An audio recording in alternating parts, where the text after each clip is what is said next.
家係上晝嘅5:45啊！我而家拖緊篋，準備去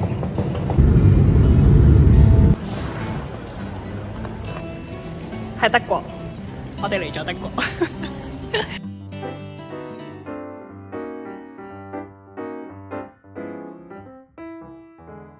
覺得德國嘅紅綠燈好似漢堡神偷嗰個印象。咁跟住我哋去到第一站啦，沿住粉紅色管管，我哋就去到 East Side Gallery。到底邊邊係 East， 邊邊係 West 呢？呢度就係柏林圍牆嘅 East Side Gallery。柏林圍牆由1961年開始起咗啦，分隔呢個東德同埋西德。我哋呢邊頭先研究咗一陣，究竟邊邊係東，邊邊係西啦？呢邊係東，因為呢邊係 East Side Gallery，所以我哋喺東面。咁佢1989年嘅時候就開放俾唔同嘅 artist 畫。你知21個國家112位 artist。跟住就繼續開放其他畫俾大家睇啦，有啲主題沉重啲嘅，例如呢個同呢個啦，都有啲輕鬆啲，例如神獸今次撲街了都有出現啦。大家見到得意嘅就打下卡，嚴肅嘅就尊重欣賞就 OK 啦。咁就喺東邊畫廊俾我食咗一間最好食嘅咖喱香腸。West menu 同埋 East menu。之後我哋買咗個卡食，都唔知係咪 East menu 應該好食咩？腸腸啊，你試下，一齊試下。條腸綠色㗎啦，條腸綠色啊！我出晒煙啊！望真啲啊，真係綠色㗎。等陣先，幫我煲先。佢好似咖喱魚蛋，喂，個味都好似咖喱魚蛋，你試下。唔係咯，我覺得係黃色咯，我啜咗啲汁。係啊，咖喱魚蛋。但係佢嗰個佢有一個 herbs 嘅味又重重地喎。都係咖喱啊！佢仲有咖喱粉咧，好香喎。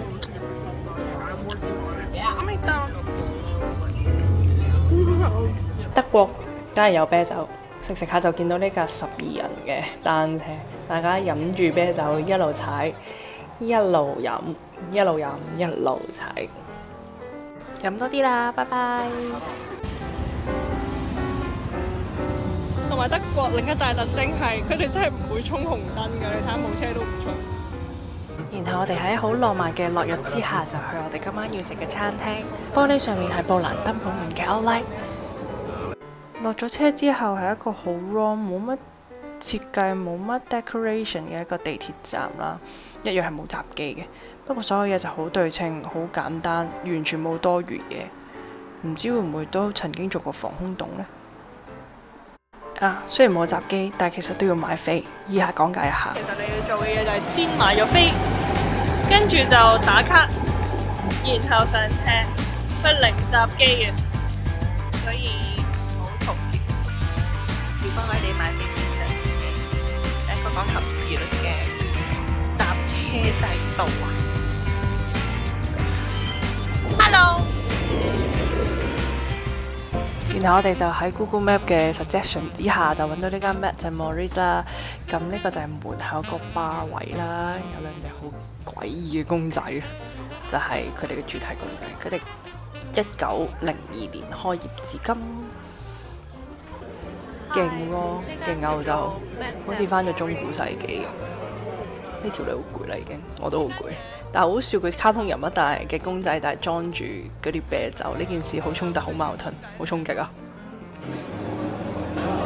等到9點半嘅豬手，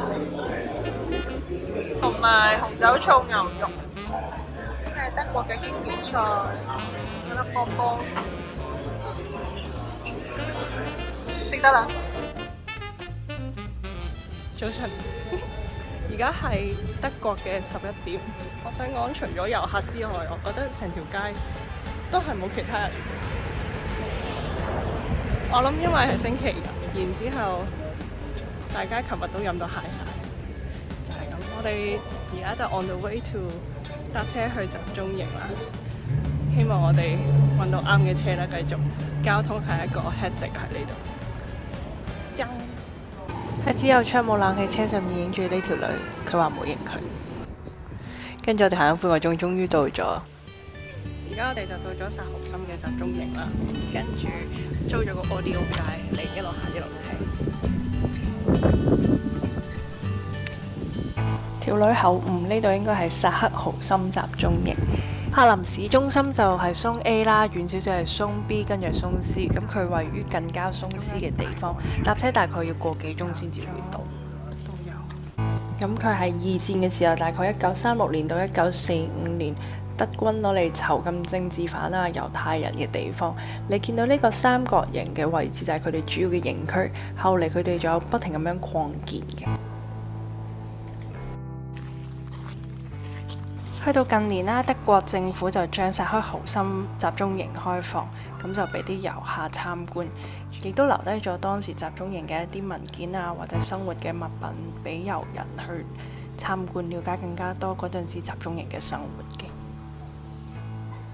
集中營為咗管理囚犯啦，咁喺邊界嗰度都設置咗啲鐵絲網，如果有人越過嗰條界嘅話，就會即刻俾人射殺。佢亦都有水飯房、單人囚禁牢房嘅位置，就好似呢啲咁樣。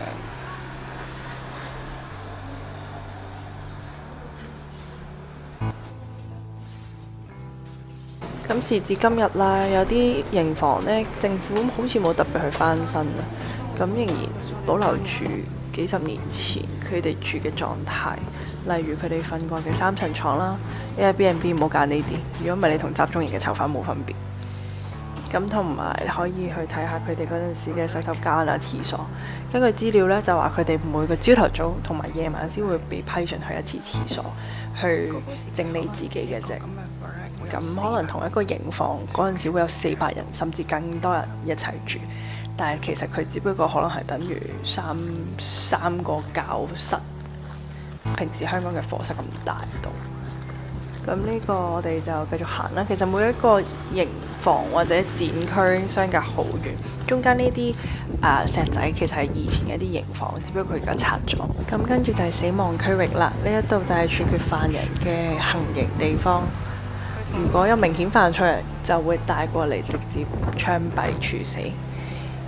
而呢一個集中營亦有一個任務，就係攞嚟試驗如何處死犯人嘅啲方法，例如毒氣室。而呢個就係當時嘅所謂 clinic 一個診所，話帶啲犯人過嚟打疫苗打針，但係其實就偷偷地將佢靜音槍殺啦。而隔離好似灶頭咁嘅就係焚化室，焚化屍體、毀屍滅跡嘅地方啦。咁隨住德國戰敗，咁呢一個集中營亦都被廢棄。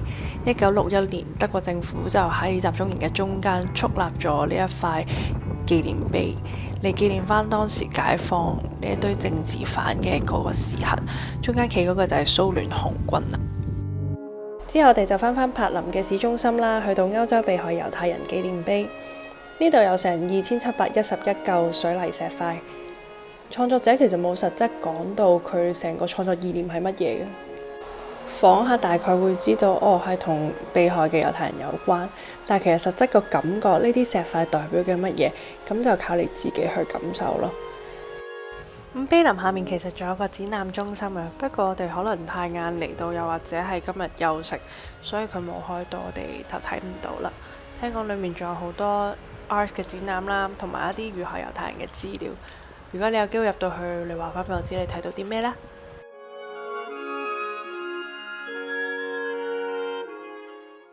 睇完啲沉重，我哋開心翻少少，飲翻個酒冷靜下先。咁我哋呢就嚟到 BRLO 呢一間洋酒廠啦。你會點樣讀呢個名呢？ Brewilo 定係 Brew？導賞員就話其實呢個名你讀咩都得，就好似啤酒咁，有好多可能性。呢個洋酒廠其實用貨櫃砌成，方便佢哋隨時走路，因為佢嘅地契所限。咁我哋今日嚟係參加個 workshop 啦，佢俾咗啲果乾啊、果醬嚟食，但係我會建議不如直接去出面啤酒花園飲酒算啦。你睇幾靚？仲有同樣位於柏林市中心嘅布蘭登堡門，上面有揸住4馬戰車嘅勝利女神。頭先喺柏林地鐵嘅玻璃窗見到嘅就係佢啦，佢嘅地位就好似法國嘅巴黎鐵塔、美國嘅自由神像，見證住德國柏林200幾年嘅歷史。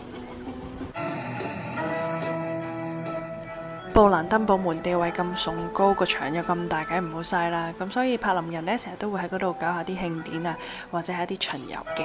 我哋嗰日就見到一隊好型嘅 string band 喺度表演啊！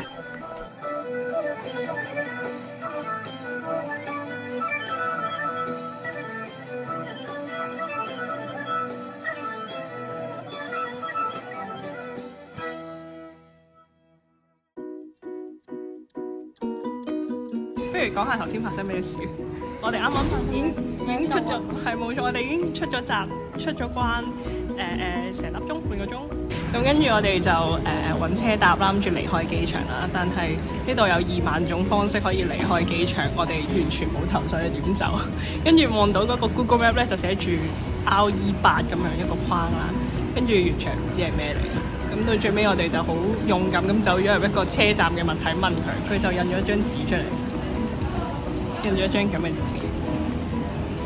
勁多個站，跟住都係唔知發生咩事。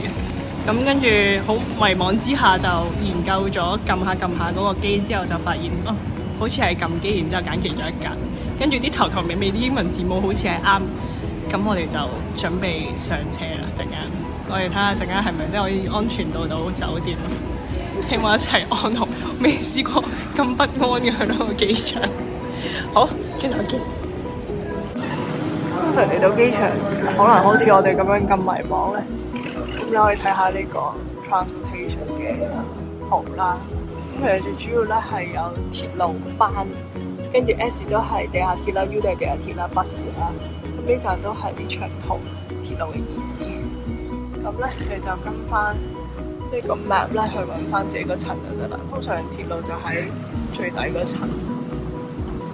我哋今次針對溫州啦，咁就會係搭 RB 啊、FEX 啊、RE 啊呢啲咁嘅車，再出到去駁翻地鐵咁啊，去地下搭就啱嘅啦。